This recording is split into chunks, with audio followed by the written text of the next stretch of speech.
मनोहर जोशी यांच्या निधनानं महाराष्ट्राच्या राजकारणाचा सुसंस्कृत चेहरा हरवला अशी प्रतिक्रिया केंद्रीय मंत्री नितीन गडकरी यांनी व्यक्त केली आहे। सोशल मीडिया पोस्ट आहे नितीन गडकरी यांची मनोहर जोशी सरांच्या निधनाचं वृत्त ऐकून दुःख झालं। सरांच्या निधनानं महाराष्ट्राच्या राजकारणाचा सुसंस्कृत चेहरा हरवला। अतिशय नम्र हजरजबाबी महाराष्ट्राविषयी तळमळ असलेला नेता गमावला। युती सरकारमध्ये सरांच्या नेतृत्वात काम करण्याची संधी मिळाली। ईश्वर त्यांच्या आत्म्यास शांती देव, ओम शांती असं ट्विट नितीन गडकरी यांनी केलंय। तर उपमुख्यमंत्री देवेंद्र फडणवीस यांनीही मनोहर जोशी यांना श्रद्धांजली वाहिली आहे।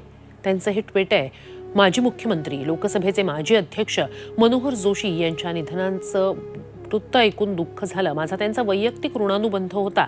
नगरसेवक ते महापौर, आमदार ते मुख्यमंत्री आणि खासदार ते लोकसभा अध्यक्ष असे सर्व टप्पे त्यांनी आपल्या राजकीय जीवनात पूर्ण केले। चारही सभागृहांमध्ये प्रतिनिधित्व करण्याचा मान त्यांनी मिळवला।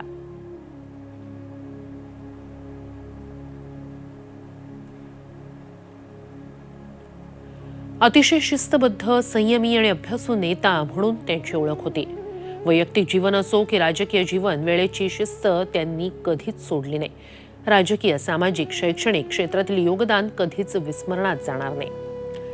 मी त्यांना भावपूर्ण श्रद्धांजली अर्पण करतो असं ट्विट देवेंद्र फडणवीस यांनी केलंय। त्यांच्या कुटुंबियांच्या दुःखात मी सहभागी आहे असंही त्यांनी म्हटलंय।